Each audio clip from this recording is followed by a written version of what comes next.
All right, folks, it is 6:30. Let's get going.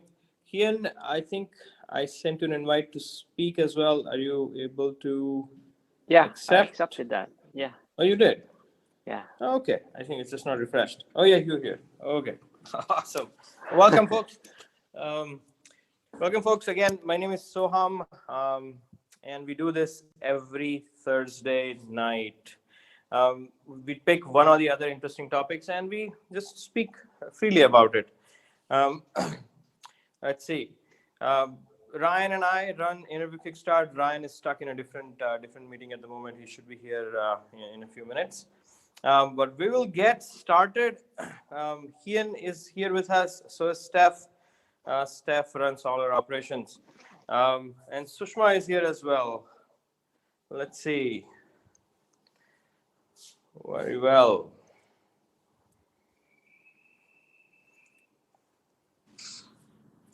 Okay. Sushma, are you able to hear me? This is Soham. Yeah, hi Soham. Yes, I can hear you. Can you hear me? Wonderful. Yes. We can hear you. Welcome to Clubhouse. Welcome to our first rodeo together on this. Appreciate it. Thank you. No problem. Awesome.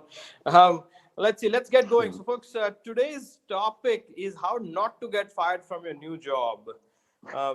All of us have had new jobs in our past, and all of us have seen other people getting new jobs, and many of them go on to succeed. Some aren't that fortunate. Sometimes what happens is that the people who are not that fortunate to settle in a new job, especially in the early days, most of the mistakes that they happen to make are like very very recoverable mistakes, or very like avoidable mistakes, I should say. So we just want to talk a little bit about that today. Um, let's let's start with a bit of introductions with the speakers. Ian, do you want to briefly introduce yourself, and then Sure. Sushma as well? Yeah, I can get started. So, hi everybody. My name is Hing Lu, and I'm one of the IK instructors. I currently work at DoorDash and leading the MO platform team. Awesome. And Ian, you have been around in some very good companies as well in the past, as far as I know, like LinkedIn and probably many other ones as well. Yeah, Very I can talk a little bit about that. Before DoorDash, I was at LinkedIn. I spent a short stint at Uber, and then before that, I was at Netflix. And then before that, I was at Yahoo. Fascinating. So you have switched jobs several times, and Yes. obviously you've led teams and such as well. Awesome, wonderful. Sushma, how are you? Very well, warm welcome to you. Also, again, please, if you don't mind, could you please give us a brief introduction? It'd be awesome. Sure. My name is Sushma Shrikant, and I work for Google as a director for their cloud platforms, and I joined them recently, like 6 months ago. I'm enjoying my new job, so I think this was more of an apt subject for me since I just went through that experience to share that. Before joining Google, I was at Cisco for a very long time. So although I was a long time Cisco person, I actually changed jobs within Cisco multiple times. It's almost like a different culture within the same big company, and you have to all over again establish yourself. So from that perspective, I do have experience changing jobs, if not different company, but within the group. So that's about me. Wonderful to have you. Awesome. Let's see. Let's get started. I have an anecdote that is bubbling in my head. Hold on one second. I think we also have Javier, who's just joined. Okay. Yes. Yeah. There he is. Javier, are you able to hear me? This is Soham. Yes, I can hear you perfectly. Perfect. Welcome to this very interesting topic. Javier, we were just getting started, so it's perfect timing. Would you mind introducing yourself a little bit for the audience? Yeah, sure thing. Hi, my name is Javier. I'm a director of engineering in ClassPass, which is the largest fitness and wellness aggregator in the world. I've been there for 2.5 years, and before that, I co-founded. I was CTO of 2 startups over a period of like 8 years. One was in Brazil, and then the last one was in San Francisco Bay Area. Was a digital fitness product what ClassPass ended up acquiring. So that's how I ended up in ClassPass. And I am originally from Spain, so I've been to a few different stages of my life, adapting to different countries and adapting to different countries, different sizes of companies. So really interested about growth overall. Wonderful, wonderful, Javier. Thank you very much. Awesome. Let's see. I'm actually itching to get started on this. This anecdote that I have, I think it will be. I'm guessing it will be quite apt. So this was during my time at Box. We had hired somebody, a good engineer. Like in the interview, they impressed us. Good culture fit as such, and such and so. So all the boxes got checked, and we hired them. And he comes in a couple of weeks. Right? Then I see a long email from him, not just to me as his direct manager, but also to like my peers, my boss, everybody in the company, like every sort of all the tech leadership in the company says how Box is on a monolithic code base, and that is the worst thing that can happen to a company, and how in his experience it should only be microservices. Right. So it's been about 2 weeks in, and this email comes not just to me. It's not even in my sort of one-on-ones or any other discussions. And then so it comes in to several people around me, right? And I'm sitting there. I still remember that feeling. I'm like, dude, like what just happened to you? But now what's wrong with that?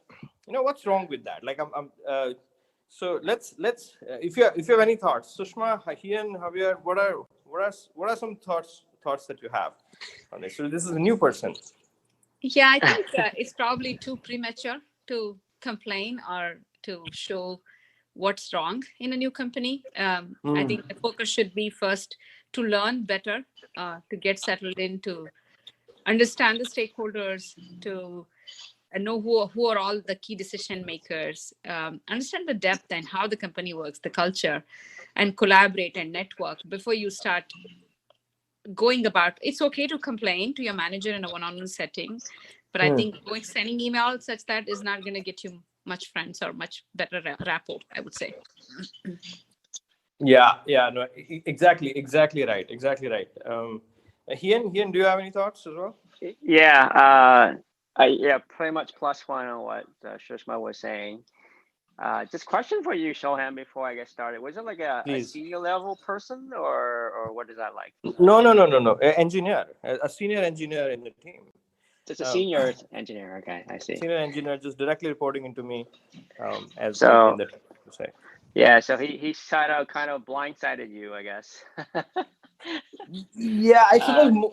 Yeah, that's right. I mean, blindsided is I think I was less worried about in some sense. It was. I mean, just to play devil's advocate, right? We were on a monolithic code base, right, for sure. Yeah. There's and monolithic code base has its own limitations for certain, right? Yeah. And so, why is it wrong to complain about it? Right? I think like if for a senior or someone more mature, I think they would first understand the history behind it, right? There's a history behind it, why the company was founded and built such systems like that before and go and make these kind of, I guess, statements. So I think that would be one thing for him to do to gain that perspective. And he might be right that, it's needed to move to a microservices direction, but I think the approach can be more sensitive for someone that's new. That is, yeah, no, that's what I felt as well at the time. Javier, do you have any thoughts? Yeah, I was struggling to find a good reason to do what he did. So overall, if I even think about the Dunning-Kruger effect, right? He would have been there in the peak of mountain stupid, that's called. I mean, no offense there, but it's like you at that point, 2 weeks into a new company, you might think that you know a lot, but probably you don't. And so I think the operating principle there should be seeking to understand first. And then second, I think, I mean, this is less important, but like sending a very long email to multiple people, maybe some of the people he had never interacted directly with them. Yes, exactly. Yes, That is a very, huge, very observant. Yes. yeah. I had Yep. no idea. All right. So this it seems like when people join a new company, right? Um, there are a few things that sort of go in bubble in their heads. Like one is that sort of they very instinctively just draw from their own past experience and past environments and wherever they are coming from, and assume that that is exactly how things should be done here also, right? And that seems like one fatal mistake that many people tend to make in this. Some people do recover from it, some people just don't recover from it, right? This person actually did come from a large scale environment, which is one of the reasons we hired them. uh, and and they just completely drew on that, right? To say this is how I've seen things done, and that's how they should be done, right? It's like when you're walking, when you see a barrier, right? Many people just assume that this barrier exists for really no reason, right? And they just want to remove it instead of really stopping and questioning why the heck is it here. Right? That's I think one of the biggest fatal mistakes many people make as they go in this. The other thing, I think this anecdote just sort of just stuck in my head, um, is tells me is that, positively speaking, like many people take the pressure of really like showing their skill and showing their worth the moment they join, right? What do you guys think about that? Like to me it feels like they have some time. Like it's you don't have to rush to showcase who you are and what you can do, like in the first week or two or even month, or you really have like a quarter, right, before people even start looking at you as such. Is that not right? Yeah, I mean, I was thinking like, was there like a bigger motivations behind him broadcasting that kind of message out? I don't know if you talked to him afterward to dig a little bit deeper, but I was just like, hey, was there a motivation behind that, or just to prove himself? Maybe that was his Yes. motivation, but That's what I felt. I talked to him, and it was like he was like, but no, the monolithic thing is not right. We have to go to microservice. I'm like, dude, do you even know how much we have tried to go to microservices? What are the efforts in this? Like, who's already working on it? Like, before doing it. But right. you're right. Positively speaking, like he was just trying to be helpful. Just like in Okay. this urge to because they knew that they came from it came from like a larger environment. He was just Right. trying to be helpful, right? and Yeah. and in this quest of being helpful, right, so some collateral damage happened, right, for him. Yeah. The um it, any more thoughts on that, Sushma? Like should people, like how much time do they have before like somebody actually like to prove themselves, so to speak? I would say from whether it's a senior engineer or a management person, first 100 days, Hmm. just don't make any decisions or make any, no need to show such eagerness. Don't stress, take it easy, learn, sink in, build relationships, understand the ecosystem and the reasons behind why things are the way they are. I'm sure there are reasons for it before you actually jump in and make your recommendations. I'm not saying don't make recommendations. Of course you should. You Hmm. should show drive and you should show your passion, and that should come out, but don't have to be day one. Understand more before you prematurely speak up. I mean, I think in this particular case, he probably jumped the gun. He may be right from where he comes from, but I think he probably Right. jumped the gun and then also the forum may not be the appropriate forum. Can that can is I that add to is that? quite correct. Sorry, Can I go ahead. add to that, Shoham? I think Yes, please go ahead. the grace period, the grace period. I think that someone need for a new hire need to be mindful of that, and depending on the company, large company, small company, or startups. So I think Hmm. that is something that new person should talk or have good discussion with the manager in terms of what is the level of expectation, whether it's 100 day, that's 30 day, or 60 day, whatever that is. I think it's good to have that kind of conversation at that level of details with the hiring manager. Interesting. um Interesting. So like, you think a hiring man, like, a discussion with, what question would I ask if I'm the newcomer? What question would you want me to ask to the hiring manager about my expectations in the early days? Yeah, I would suggest, like, honestly say, hey, I know there's going to be a period for me to ramp up to learn everything in order to make contributions. What is the right amount of time that is expected or that's been at this particular company? Or maybe I'll talk about recent new hire. What was that like for a recent new hire? Did that take, a month, 2 months, 3 months? To gain better expectations. But because I believe that different companies have different level of expectation for new Different hires. companies have different level of expectations. That is interesting. Um, so the question could be, like, how long can I take to ramp up? Like, is sort of ramping Simple up as is the that. right phrase for it? Yeah, Right. that's right. I think that's a good question, and I think that's a process that a sizable company should have, which is like how much time is expected for someone to last in the onboarding phase, right? And Yep. some companies, even when you go to perf, if you have been less than 3 months there, you actually don't go to perf because there's not enough time to actually rate your performance, right? Sometimes it might be 6 months. It also depends on the level of the person. And so definitely, I think it's a good question to ask. And I think the company should have a process in place to be able to answer that question to everyone. Because otherwise, that's where I think the problems will start. If you don't have defined a time of, what's the onboarding time for someone that new that joins, that could be problematic. Makes sense. I think Sushma also touched on something very interesting. She said heuristic first 100 days. Right, Sushma? Like, and that's about a quarter, right? As well. That's sort of my experience has been as well. Like Javier said, somebody joins and they are not going to be really rated in their first quarter, right? Anyway, so the quarter starts in Jan, Feb, March. You join in Feb. Like, if there is performance review in March, you're not going to get that performance review because you really just join. Even if you join in Jan, you're not going to get the performance review in March. So you really have like 3 months, or at least 3 months, if not more than that, right, to get your first performance review, and you should use that time. Is that what Sushma meant?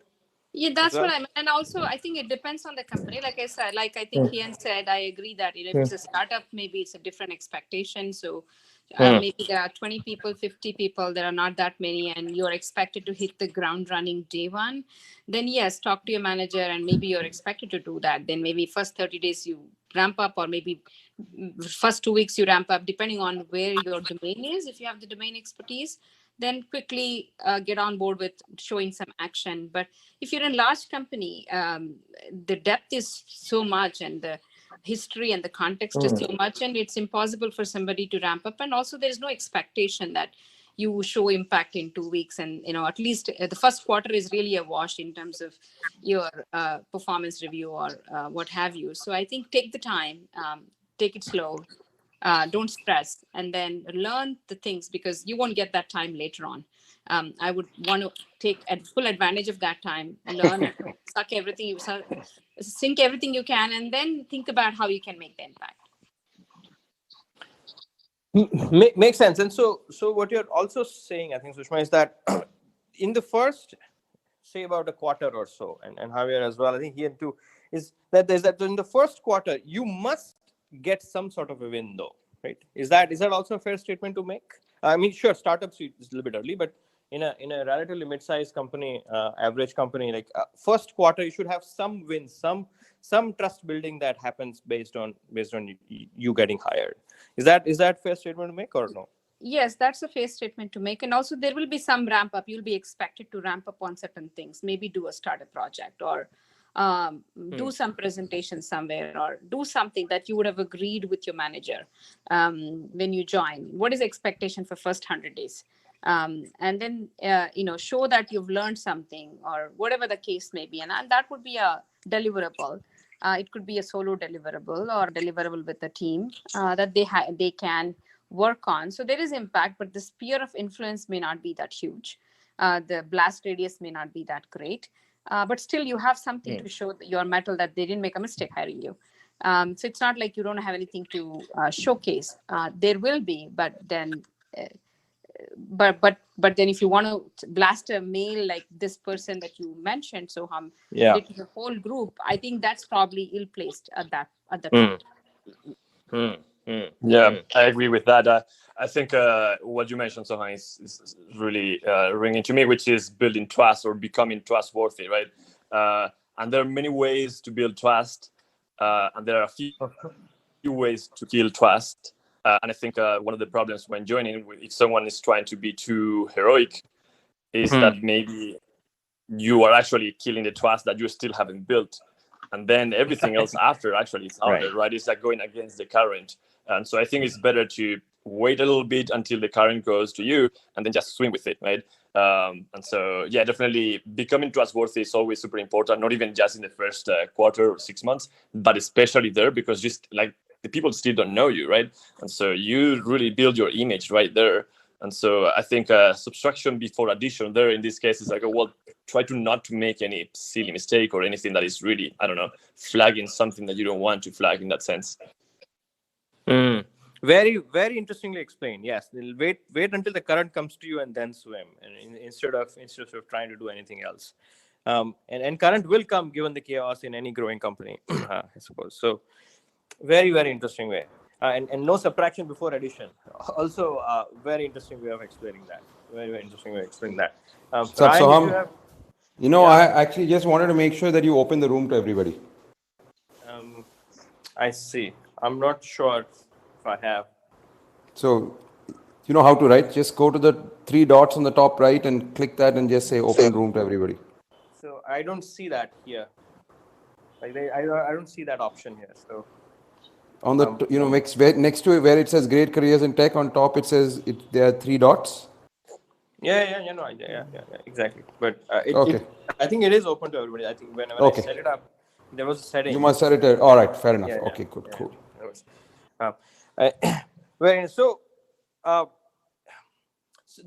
And I'm also reminded of this book, which is actually very famous, which I'm sure some of you have read as well. It's called The First 90 Days.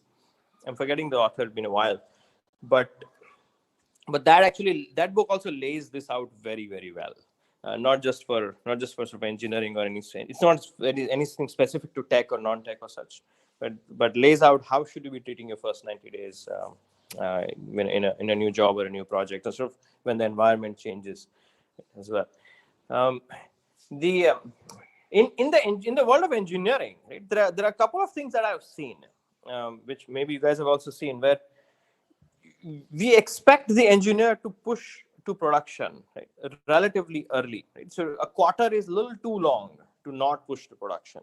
Right? Something to just get them started, to get them familiar with the environment. It could be a simple bug fix, but doesn't really matter. It could obviously can't be like a massive feature in 3 months and such. But first commit to production should ideally go in the first 3 weeks, right? Even the first month actually. Is that? Have you seen that also? Is that a thing? Yeah, similar. I think we try to make it so that you can push something to production in the first week. And I think the challenge there is to just find a very well scoped piece of work that can be done at that time, because I think that is what I was referring with, just getting the current to play with you, right? And just waiting a little bit and then starting with the right foot. And so I think 1 week is ideal. I know some smaller companies are shooting for the first day. I think as you get scale, that probably is really hard. But optimizing for that magic number of like the first time that you ship something to production, I think that's super important. Makes sense. Sushma, you were trying to say something as well. No, I wasn't. But I can talk about the first production. Again, it depends on the company. Not every company is a SaaS company and will have something to push into production. So it depends on the company, and if it's an on-prem solution versus a SaaS-based solution, yes, there will be something that you commit to ultimately to your code repository. So first 30 days, again, it really depends on the team, I would say, and how complex the system is and what level the employee is joining, whether it is entry level versus senior level. So the more senior you go, I think the expectation gets more versus when you're junior. So typically I have seen people given time, at least the first 4 weeks, no expectation in terms of doing some ramp up. There will be a ramp up with the company itself. There'll be company level trainings, there'll be individual team level trainings that they have to take and attend some classes, and then basically can start working on that. But if there is some script here and there that they may have to touch upon and commit, yeah, sure. It won't be something huge in my experience that I've seen. It will be something smaller. Makes sense. That nuance actually makes a lot of sense. The and let me it's almost 7. Let me refresh the room a little bit. Folks, we are. My name is Soham. We are talking about how not to get fired from a new job in the Great Careers in Tech Club. We have with us really interesting speakers, Kian, Sushma, Javier, and we started with an anecdote of a person joining a company and sending an email out to everybody saying that, how this company has a monolithic code base and they should go to microservices, and we are discussing the ramifications of that. Let's see, the talking about senior engineers, right? That is that's a very interesting point you brought up, Sushma. So I have seen that difference when a senior engineer joins, especially like staff and above, right? When a team is looking for like a staff level engineer or above, staff principal, right, the expectations are really high. Not only they are high in interviews, right, but even once they join, the expectations are really high, right? And I can see both sides of it, right? Where yes, it's a very experienced person, so why can't they just ramp up quickly and start contributing right off the bat, like in a few days, weeks, and such.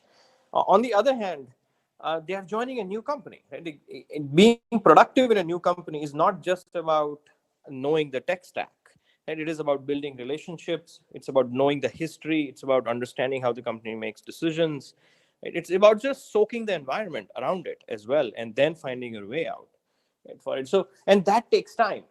Right? So, I sometimes feel like the expectations from senior engineers, especially in the valley and tech hubs everywhere in the world, are like little too high, and sort of it becomes very fast for them in the first few days.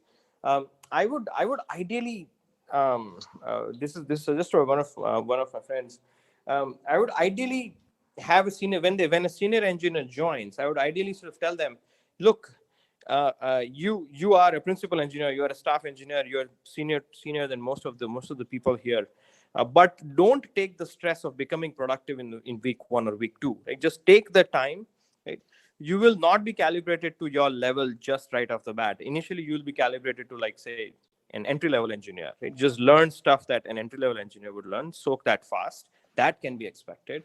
Right? And then soak the things of the next level, and then the next level. So if I were to say, if I've hired an L6 staff engineer, I would say, must just behave like an L3 for the first few days, then L4, then N5. And so that's how you ramp up. And then we will expect you to perform at L6 after some time. But many managers don't tend to agree with me. There is a certain level of impatience around it in the first 90 days. Any thoughts there? I want to add to you what you just shared, Shalham. I think for some of the new hires, what I tend to ask them, especially for the senior folks, is because they're coming in with a fresh pair of eyes. So I emphasize that they should, in addition to learn, but also observe what's not working well, right? What's working well is what not working well from a fresh pair of eyes perspective, and share that with either me or the team. I think that's another form of contribution beyond the coding or things like that. I see. Interesting.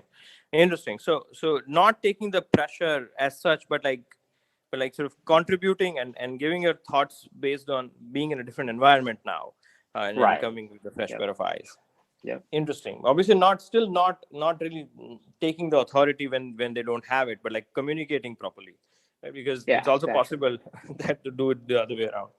I see. Yeah. I see. Very, very interesting. Sushma, any thoughts on that? The senior engineer ramp up? I mean, I agree with you that it's kind of sometimes undue pressure on the person coming in just because they're senior level, hired into senior level, to expect them to create magic and wonders. I think that each individual team and managers have to carefully analyze and see if this person is coming from a similar domain, similar company, and then have all the necessary knowledge. Then maybe you can expect them to have a little bit more aggressive in terms of their ramp up time and deliverables. However, if they are being lateral hire from some other company, not from a similar domain, then it is like an L3 going to L4 and L5 and L7, so that they need to be given time. Unfortunately, sometimes the company has a policy and then they just stick with the policy, and then people who come from outside may suffer, or they have a policy of 2 months ramp up, then even people coming from the same domain may have all the knowledge to hit the ground running day 15, let's say, but they also still have to wait. So it's kind of a hard balance. It really depends on the manager and how they manage it. But at the same time, if you are a new employee and you feel like you have all the background and you are confident, feel free to talk to your manager. I would recommend talking to their manager and see what they feel about it, and see if there is a mutual consensus on how aggressive or how less aggressive the ramp up and onboarding should be. But I would definitely err on the conservative side and take more time than err on the aggressive side. Very well placed, actually.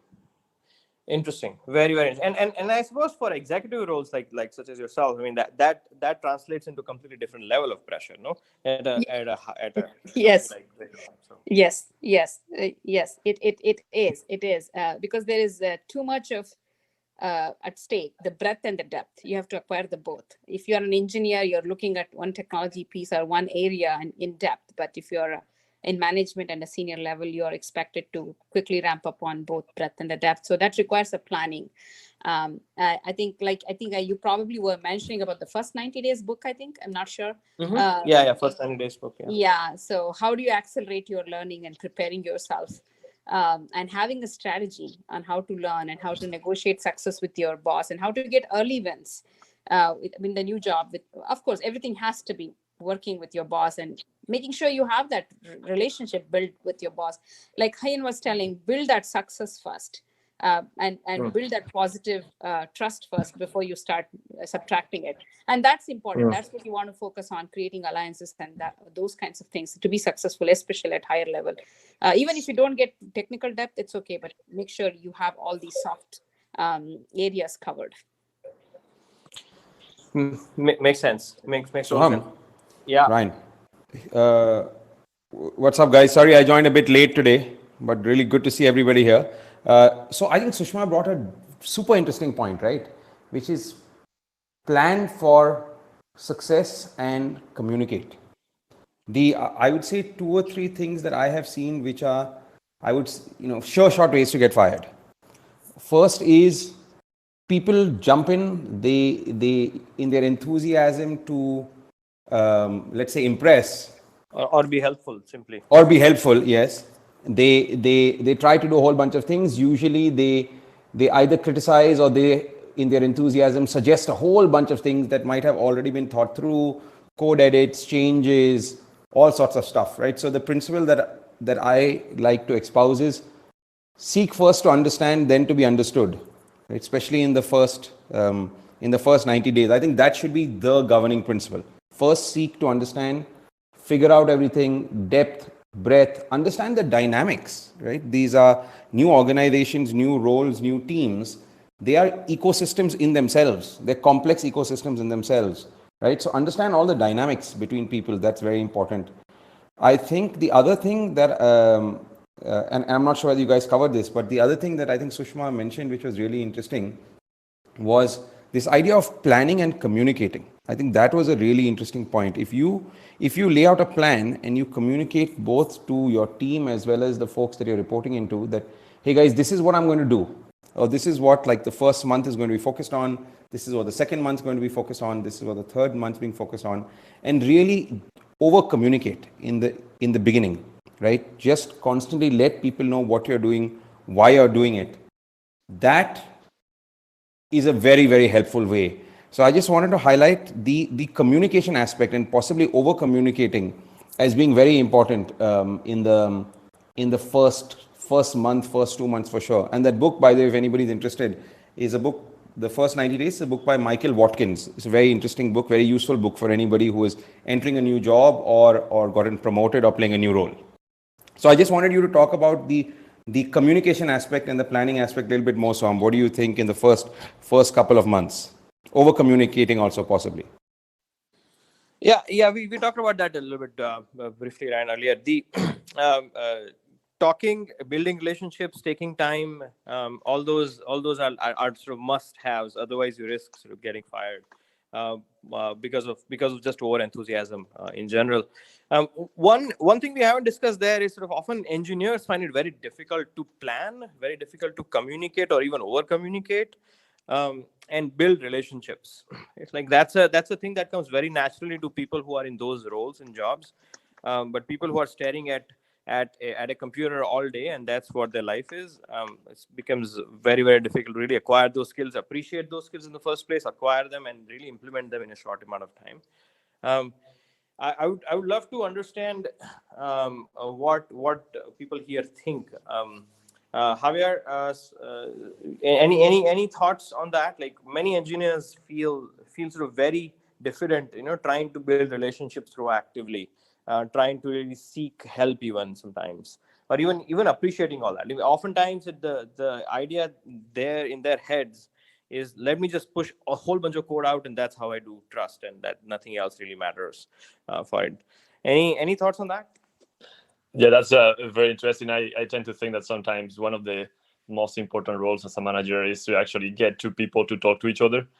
And that might be very simplistic, but sometimes it's like they didn't even think about, oh, well, I could talk to this other person, and then that might solve some of my problems, so I can actually help them some of their problems, right? So it is one of those things that seems very obvious, and as managers, we might not think about it. But I'm looking specifically at that because, as you said, many people might not be leaning towards doing that naturally. Some other people might just be too focused on what they're doing, and then it just that is not top of mind. So being explicit about that, about scheduling time with other coworkers that might be working in similar things, or they have done something similar in the past. It's one of the ways there. Another one is to try to make them demo some stuff, like even if it is like a small thing that they have done, right? And so getting into the habit of like showing something that you have built, even if it is really small, and talking in front of like a few different people, whether that's within your team or even cross team, which is maybe even more interesting.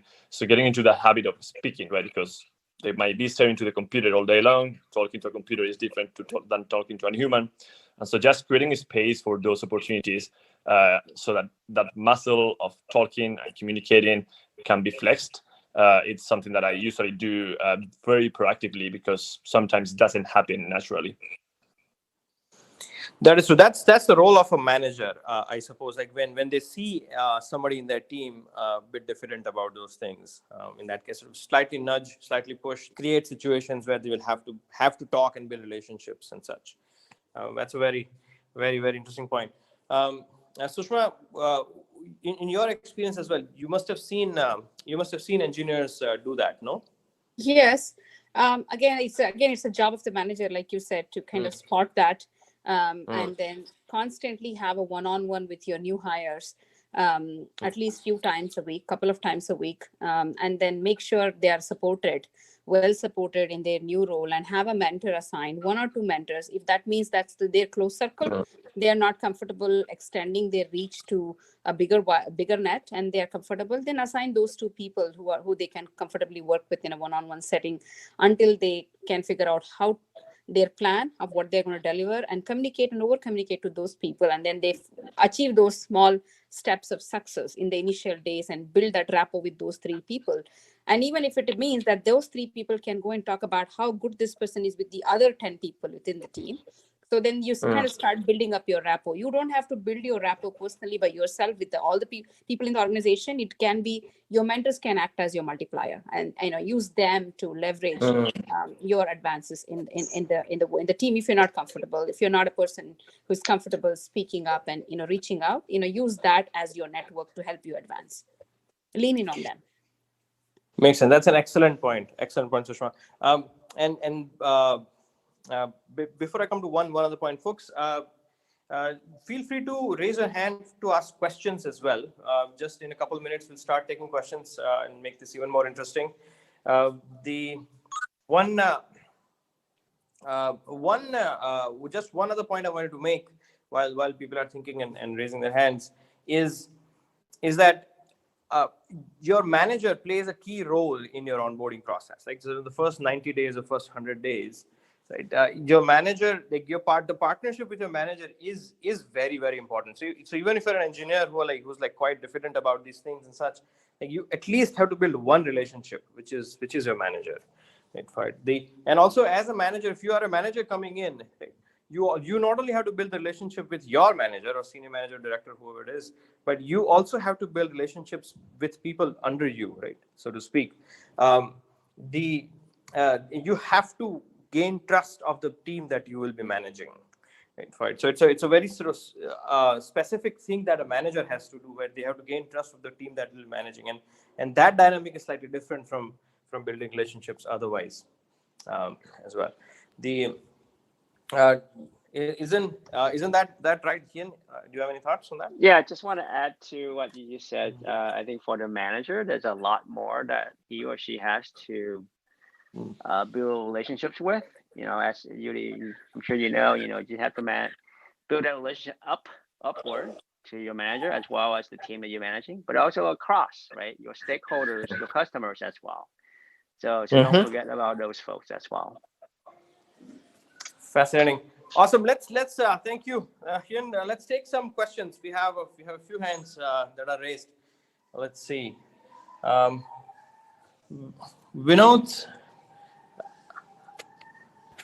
Hey guys, can you hear me?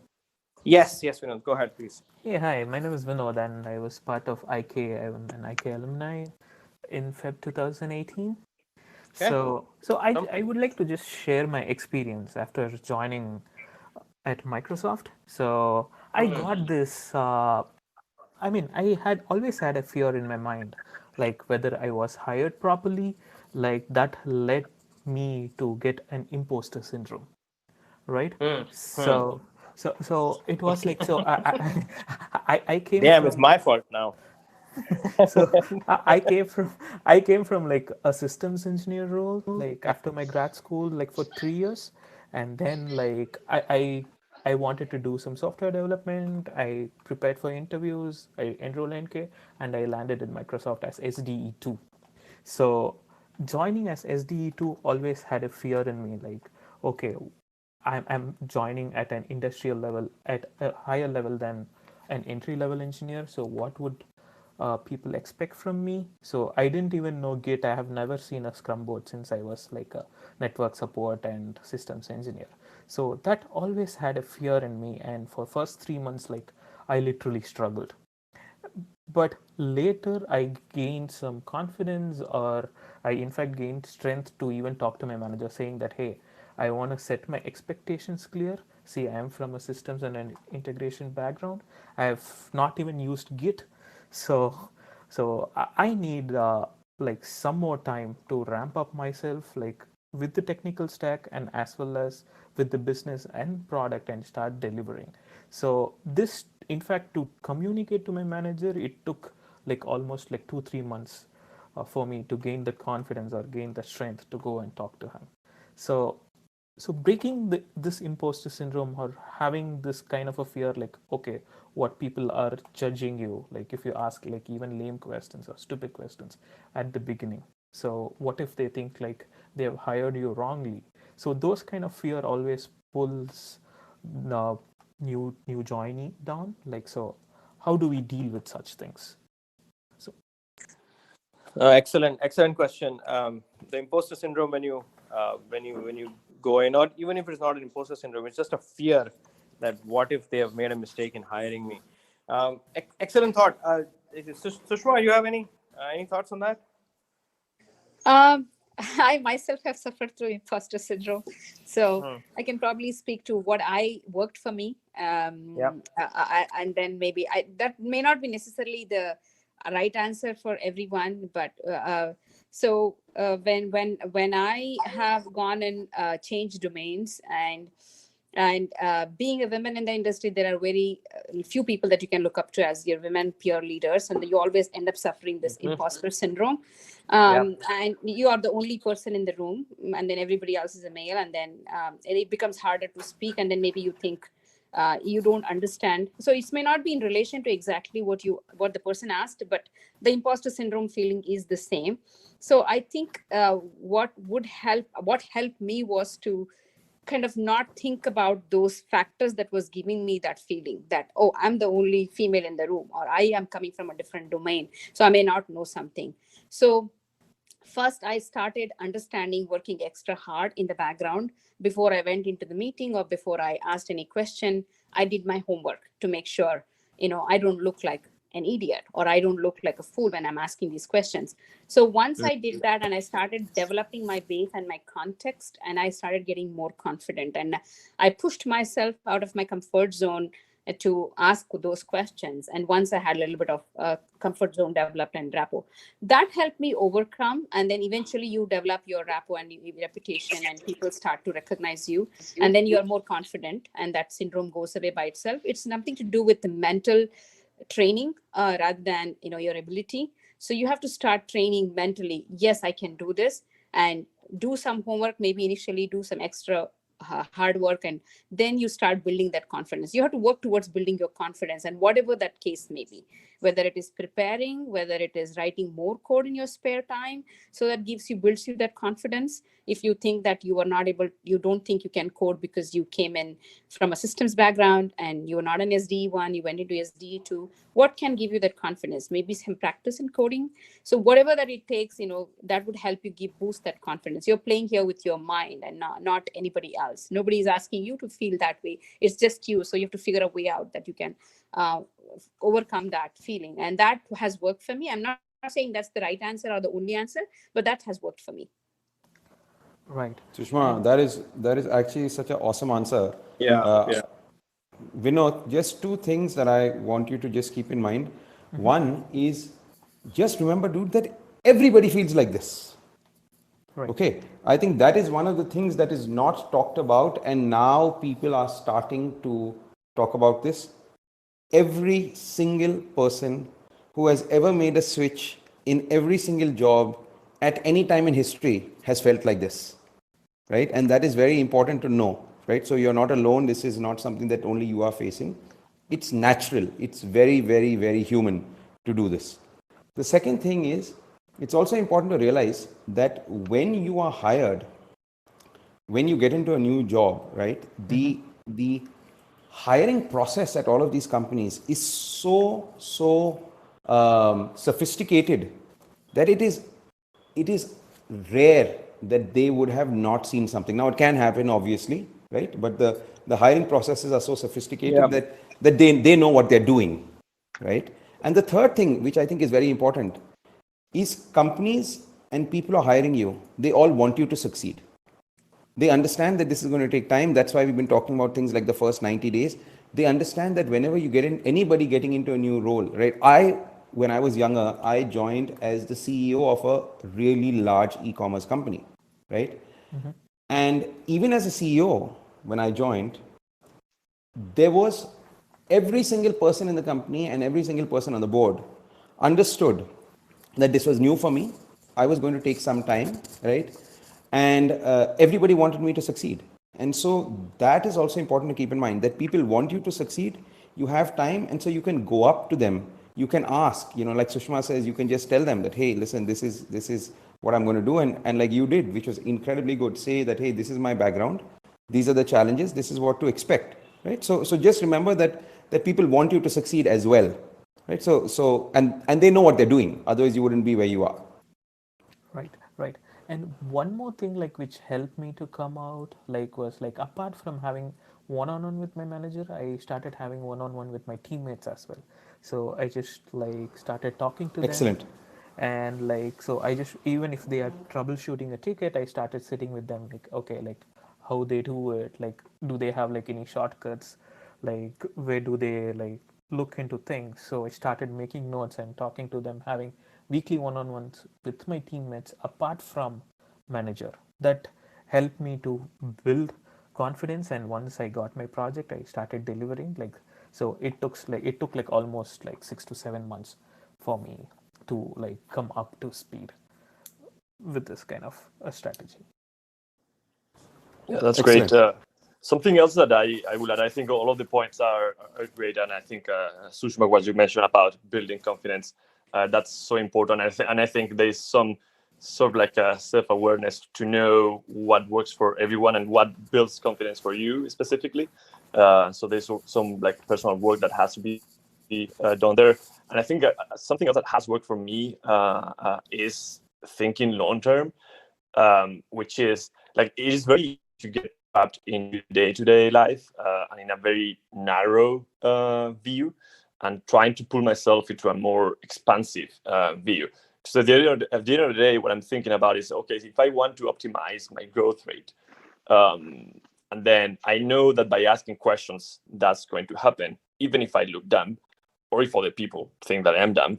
Well, if that's going to increase my growth rate, then I'm going to do them, right? Because it's not even about the company or even the team that I'm in right now, the company that I'm in right now. It's about a 40-year career, right, in your life. And so think long term. Like if there's one thing that you can do that is going to accelerate your growth, I think you should do it. Now the problem is that we think, okay, if I say this right now, someone might think that I'm dumb or whatever that is, right? But overall, when you go 10 years, 20 years, you will forget about that, and you will be super happy that you have asked all of those questions, because you have grown much faster than if you hadn't done so.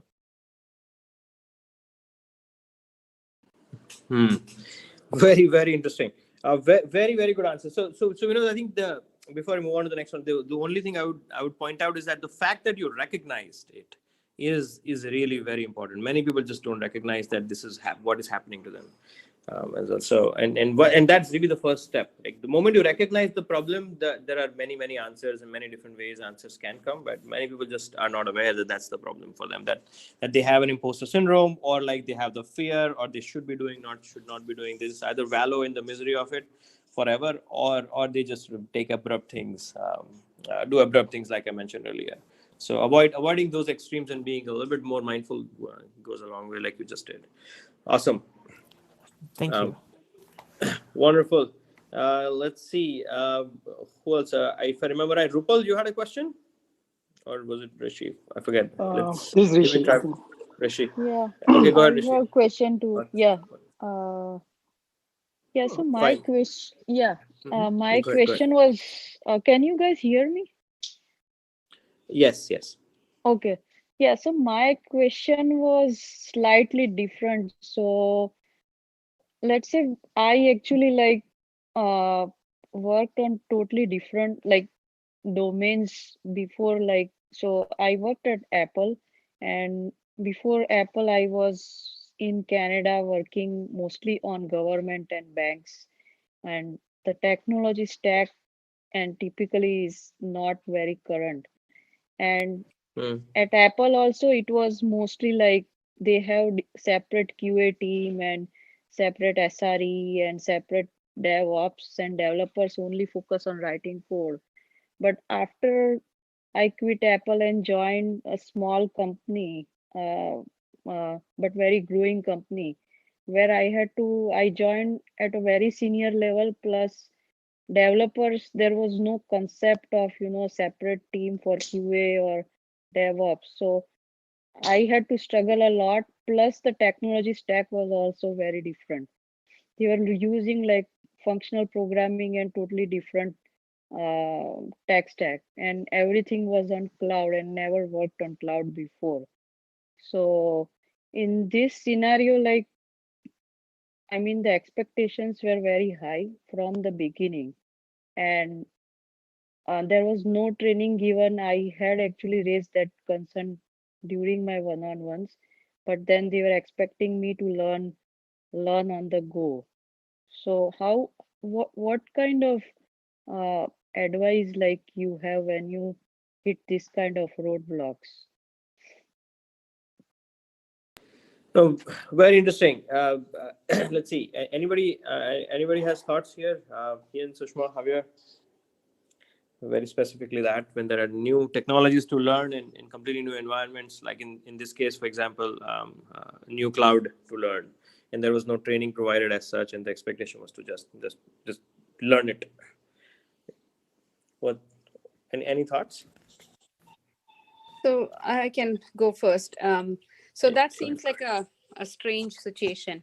Probably you're not set up for success at that point if that's the expectation. So I would first talk to the manager, or your immediate manager, if I was in your shoes, to see, this is my challenge, be honest and open about it, and this will take me this time, and I need this time to be productive, and here is the plan that I can think of realistically making it happen. Is that something acceptable? Is that something that we can agree on? I would start from there, communicating with your manager, having a plan. I go back to those basic principles, and see, asking them if they can provide you a mentor whom you can ask questions. And so even if it means you work hard, you can say that I'm willing to work hard, but I sometimes things take time and it just doesn't happen overnight.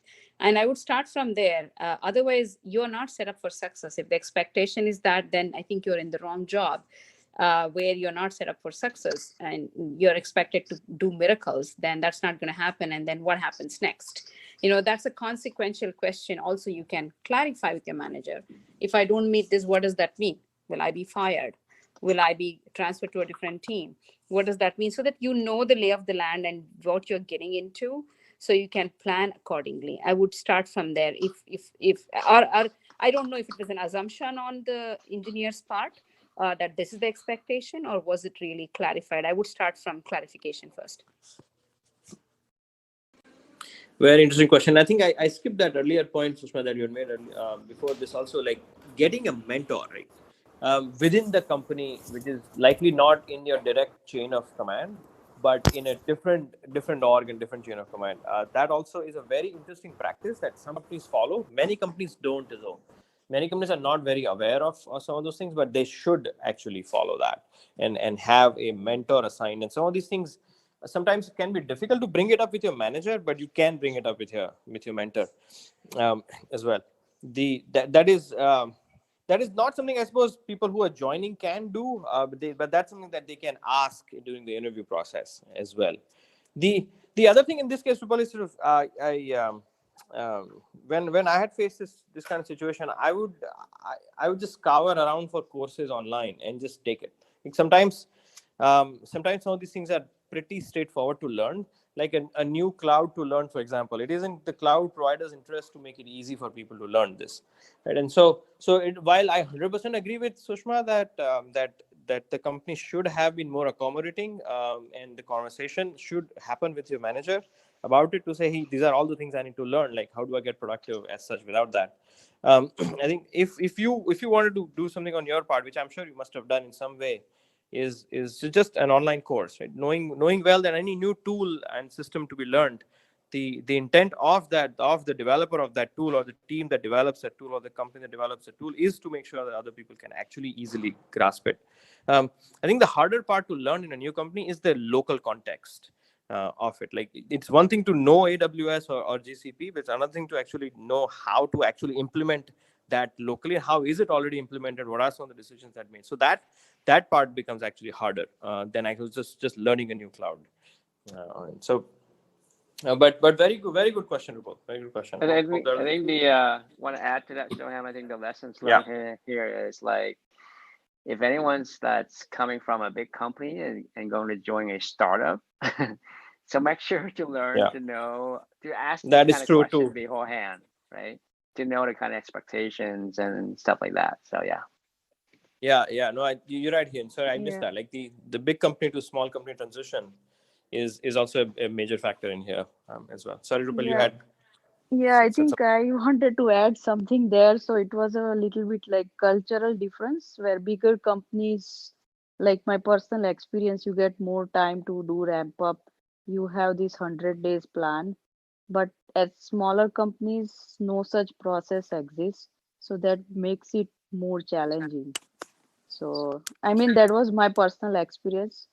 Yeah, so Right. I no longer there at the same company. So I Mm. joined IK, and now uh, I am at a different company and no longer face any Wonderful. of the problems anymore. So yeah, but that was like a experience I had gone through. I don't think so. It was usual for like bigger stable companies. People won't Mhm. face it.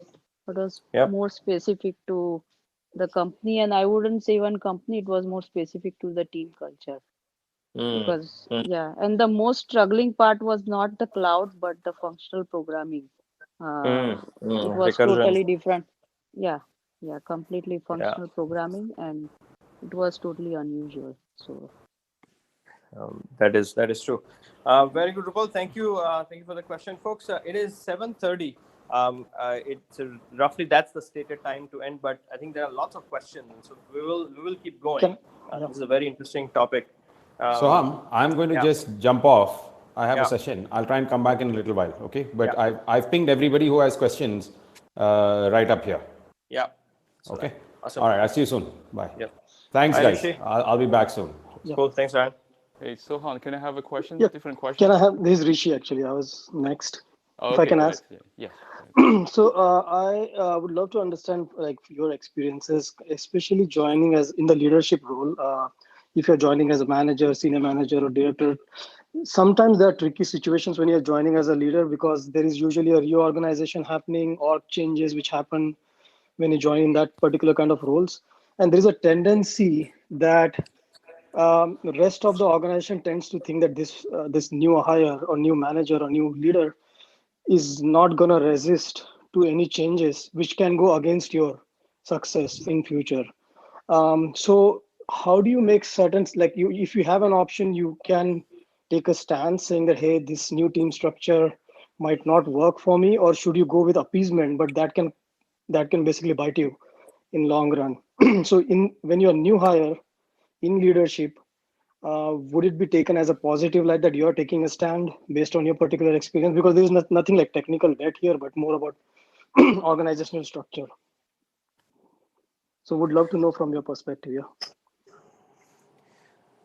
Very good question again. And Hian, Sushma, Javier, anyone want to take a stab at that? I think similar to what we spoke about earlier on the technical domain and having opinions, or perhaps too strong of opinion or too early of an opinion. Similarly, you can have an opinion on the organization, right?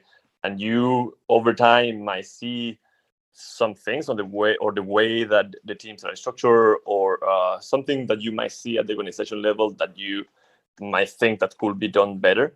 And I think it's always important to seek to understand first, and then if you think that there's a problem that could be solved in a certain way, then come out with a proposal. So I wouldn't recommend kind of like not saying anything. Overall, the thinking will be, I have something that I think would be beneficial. Let's try to debate. Let's try to make a decision, and let's try to commit. And maybe the decision is not what I proposed, right? Because I am convinced that what I thought was better, maybe it's not, because then I gain some new knowledge, and then I commit to do whatever else could be an option there. But I will strongly recommend not keeping that to yourself, but also being conscious with timing too, right? As we spoke earlier, if you join a company and in the first 2 weeks you have very strong opinions about how bad things are, probably the person is missing context and should be spending some time to seek to understand the problems, and then after a while try to come with proposals. So that's kind of like my guidance there, and of course it changes per the specific scenarios that you might have found, but overall I wouldn't want anyone to not think or take a position and try to debate through it, especially if you think that something could be done in a better way. Sure. I'm basically talking about tricky situations where you join and during the first 2 weeks there is also a reorg. or organizational change happening where your team members, what I was saying is that there tends to be this tendency that they will switch your team members or a different style of organizational structure which favors someone else, because since you are new, you are not going to resist to it. But that can set you up for failure. So within the first 2 or 3 weeks, if changes like this are happening, should you call that out because you don't have enough time to, otherwise it will be too late kind of mindset. Right. And I think, I think you can raise a concern, or you can talk to your manager about what you're seeing, maybe not being something that you may feel comfortable, or something that is maybe slightly concerning to you. But at the 1, 2, 3 week mark, when there is like a big change happening, I would say having a strong opinion against that at that point might be too premature. That would be my take, just because of the timing constraint there.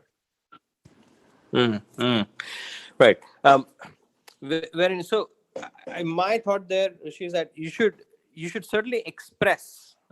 You shouldn't hold. Like it's like strong opinion, loosely held kind of thing situation where you should express it to whoever is your manager or whoever sort of is the stakeholder of that change, to say this change might disadvantage me or my career growth. I'm obviously willing to roll with it, but just had a concern. So if you put it properly like that, then it is quite likely that it will be taken the right way. Right? But if you raise an alarm, if you are rebellious about it in early days, I to Javier's point, I don't think it's going to work as well. All right, Sushma, what do you think? I agree. Like it goes back to the original point about your email, right? It's something similar. So you should express your opinion privately with your manager, that when you express your concerns. I think the valid reasons you have should come out as to why you're concerned about the change, and that should be the forefront of the discussion. It should be more fact-based than emotional. And these are the reasons I think it might impact my career. So I would be very thankful, and it will be grateful for me to move into a role in this position. This will help me benefit my career. So then you may get some taken up much more welcomed such message that you're expressing your opinion and thoughts, which will be more welcomed. And you may, who knows, if you're lucky, it may be accommodated. Best case, they'll say, for now, put up with it. We'll think about it down the roads. And then you'll still have that. You've not burnt your bridges. You still have that opportunity to make that change or switch down the road. So you shouldn't shut the door, but you should express your opinion. And I would go with what Javier and Soham said. Awesome. Yeah, sure. Thanks, Rishi. Yeah, Zhang, do you want to go? Yeah. Well, Soham, first of all, thank you. I've been the recent IK graduate, so this is a good timing. I just got the new jobs, joined the company as a senior dev manager. My situation challenge is I join in, and then I realize my manager. I'm coming to take over another manager's, half of her team, and they were not notified before, I joining second days. So a lot of people shocked. Wow. And yeah, this is another thing. My challenge is this is a company which is uses different technology, different applications. So it's a big learning for me about the applications to be effectively become as a developer contributing on there. So my team members going to be more experienced in the product. They know a lot of more things about the technology, which I'm going to be catch up in next 2-3 months. So my challenge here is, my question is, how can I build the trust with my team? How can they look up me? I can help them in the career growth, and also help them to win in the engineering team, so they will get the right exposed, they will get the right recognitions, and get the right jobs. Interesting. So you were installed as a manager without sort of the team knowing about it. Yes. Right. Now thanks. And again, so I don't want to keep keep others from expressing this opinion, but many times so it is not usual to tell the team that, hey, your manager is not performing and I'm going to change it. Right? If I'm the senior manager director, like I'm unlikely to really sort of say it that way. Obviously the team would, obviously if there is a reason to change the manager, that decision would have been made by taking team into some sort of some sort of confidence that, like, at least the data points would have come from the team to say, hey, this manager isn't the right one for me, for at least for the right reasons. But if there is like something personal between the manager and the director and such, then obviously not.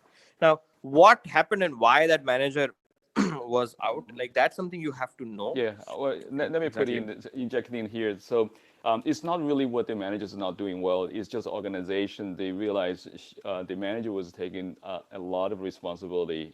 They wanted her focus more in the existing functionality. And she, the manager does have a great relationship with the team members right now. That is another thing, right? Because they have a great relationship. That's also is great.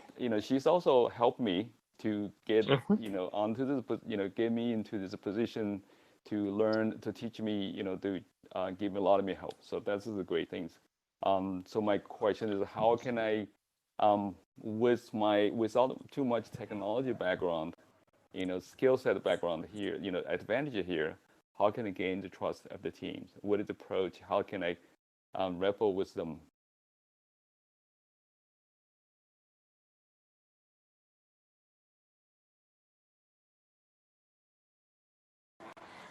Sir, folks, my internet connection isn't great at the moment.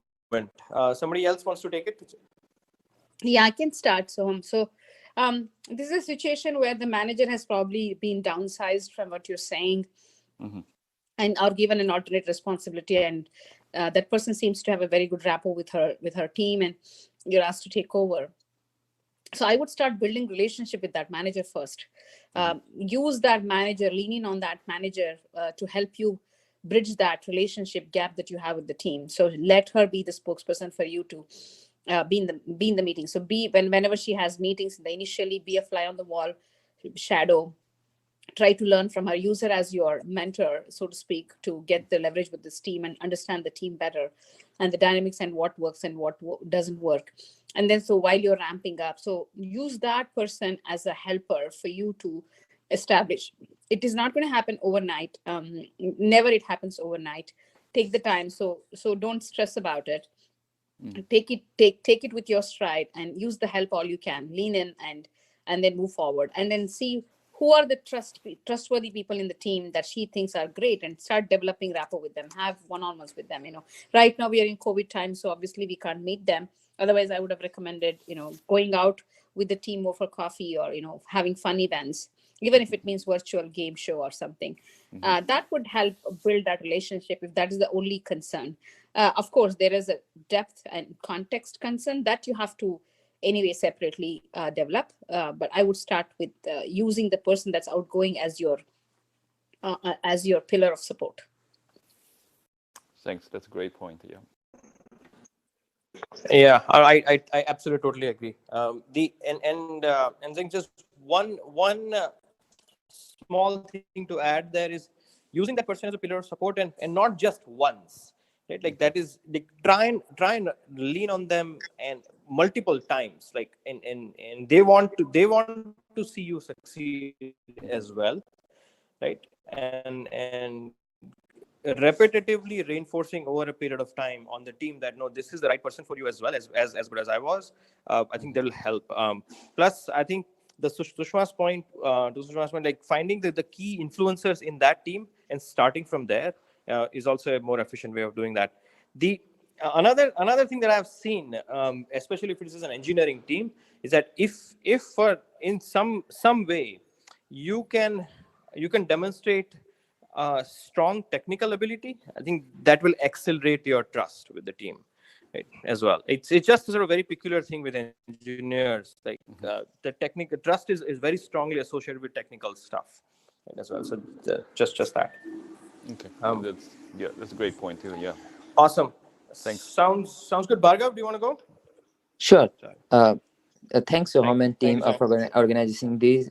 Actually, this was spot on moment for me because I just joined the new company on this Monday, and I was surprised to see the subject of this week's talk. So yeah, thanks for organizing this. So my question is, I'm joining this new. I joined this new company from Intuit. Like Intuit is where it was little bit. Little bit like laid back culture. It was everything was going fine, and I was getting more and more comfortable. So I made a decision to make a switch. So this new company I joined, this is like the pre-IPO, and it's like moving on a like 100x speed. So I'm like big data domain. So earlier in Intuit, like everything was like Java and Scala, but now this is new technology, Python.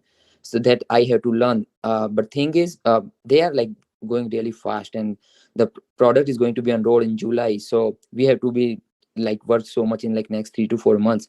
So in this situation, how much time do you think it's okay for senior engineer to take to ramp up?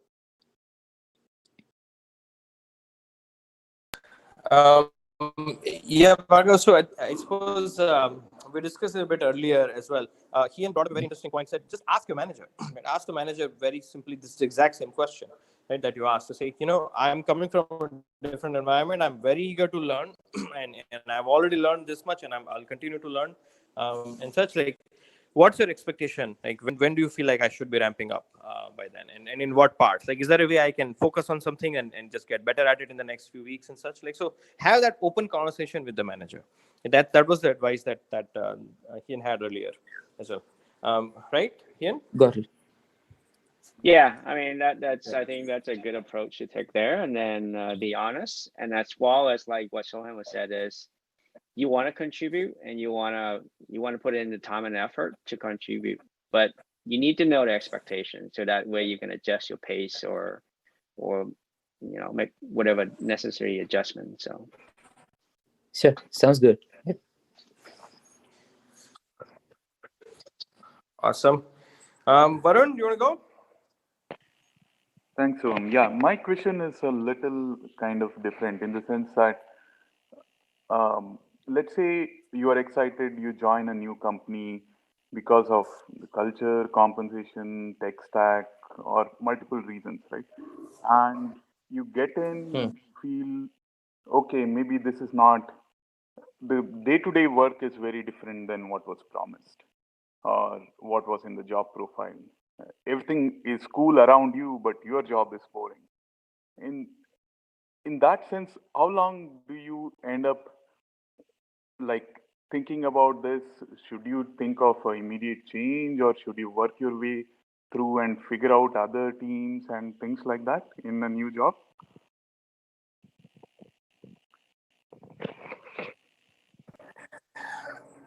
Your work is boring in the new job, and figuring out a different team, the rule of thumb is about a year, right? You've joined, let's say, especially if it is like a larger company, a relatively larger company with multiple teams, the rule of thumb is about a year. Like, once you've joined a team, just write out that team, show that you can at least meet expectations, right? And then think about switching. Switching too early would generally not be a good idea. It may not even work. They would just stall it and say, no, you just stay here first, like that, right? I guess Sushma, Ian, isn't that? Yeah. I mean, typically, any team you go to, there is no team that I know of have worked in the industry for so long has only cool work. There will always be, every team has some cool work and some grunt work. So when you join in new, somebody has to pay the dues. Think of it as paying your dues. So as long as you So do my that, question was more like, how long do you pay your dues? It's typically 1 year. Like sometimes you get onto the projects which initially are. it could be. Yeah, so it depends on what the team does. If you think everybody else around you is doing sexy work and you've been given the grunt work, and then at some point if you think that work is cool, and you will probably get an opportunity to work there once you probably learn and pay your technical dues, because no matter where you go, there'll always be this work. So it looks, the other side of the grass looks green, but typically that's practically when rubber hits the road, that's not the case. You will end up with the situation. So you have to be ready for that. And also, like Soham said, you can't move the team, especially in a larger company, for at least a year. So So work, again, I talk about, I go back to that planning and negotiating with your manager, having those conversations about what your work should be and what your goals are, career goals are in your one-on-one, so that they know where your heart is and where your interests are, and do the job well that's given to you currently, so that they build that confidence and trust in you, and so that they can bet on you more. And that's the only way to win here. I think the last statement was really, I think that's an awesome advice there, is even though the initial task is boring, but you need to, again, build trust, right? You got to be able to deliver those. And at the same time, talking about what would, what future opportunity looks like, so you can move on to a better project and so on. But the key thing is take whatever that is and make sure you do really well. So that way you get a better chance of actually to move on to a better project. Makes sense. Thank you. Awesome. Just one last question, guys. Like this, given these days everything is remote, do you guys have any advice on handling remote differently compared to like a local setup when somebody's joining new? Because you can't really be part of a group and you can't go to lunches and such coffees and such, very easily. It's a lot of it is like one-on-one, trying to figure out who's where and all that. So any specific advice, any specific different strategy to use, or is it about the same? You referring to a new hire, Soham, is that correct? Yeah, new hire joins a company. They've never met anybody physically, just 4, 5, 6 conversations and videos, and then so how do you sort of build that rapport in a remote environment in the next 100 days? Is there anything different? I would say, I mean, I gone through that experience when I joined DoorDash, when everything started remote. Yeah. It's for the new hire, I think we need, for whatever that is, need to be, one is take more initiative and be more proactive. I think that's the number one thing that you need to do in order to get to know your team members, ask questions. Don't be shy about, people understand this remote environment and you need information for you to operate and make impact. So the number one thing that I learned from me is actually don't be shy, don't be afraid, and be proactive and take initiative in terms of initiating meetings, and don't wait for others to help you if you need some help. So that's what I did during my time in the first couple of months. And I joined too Google when it was in the COVID time. So again, I have not seen anybody in my workplace till now. So what works is, again, over communicate. Have your video on during these video conference calls. See if there are games organized. If not, ask for one to be set up so there's some social time other than just the project time or technical meetings, where it tends to get boring, or it more gets too into technical details and you don't get to know the person. So have some icebreaker meetings and have some fun meetings. That way you kind of get to know the fun side of people and get to know about them more. And any one-on-one conversations you have, start off talking about yourself a little bit more, and then maybe they talk about yourself. So that way, get to know each other better, and then get to the business part of it. And also having a structure around your meetings and having an agenda, thinking through ahead of time what you're going to get accomplished in that meeting, because everybody has so many meetings to do because it's remote. Being very diligent about it and having one-on-one documents as I use it with anybody, and have that agenda set so that it's more productive for everybody, and then you kind of build that rapport, and that has worked for me well. I didn't know this before. I learned along the way. You can't prepare for these things, and these are some of the things that worked for me. So having structure around your communication and turning on your GVC or video conferencing, Zoom, whatever that is, will help build that. And having some social time icebreakers and sharing your personal stories, that helps. That's an excellent point, actually. Just simple things like keeping a video on and starting every meeting with a little bit of introduction about yourself goes quite a long way. And also in a remote environment, you just have to over communicate. There's really no way around it.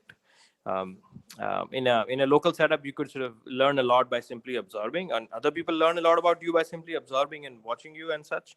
But remote setup, you just can't. So you just have to like do more and communicate more, even though you are an engineer, I suppose. Right. So very, very, very good. Folks, thank you very much. I think we went about 25 minutes over time, but this was very, very, very good. Thank you very much, both he and Sushma, for coming, all the advice, and for audience for all the questions.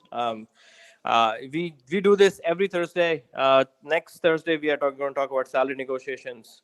So feel free to join us again, and until then, have a lot of fun. Thanks again to the speakers and everybody else. Thanks, Steph, for moderating as well. Bye, everyone. Bye. Bye. Thanks. Bye-bye.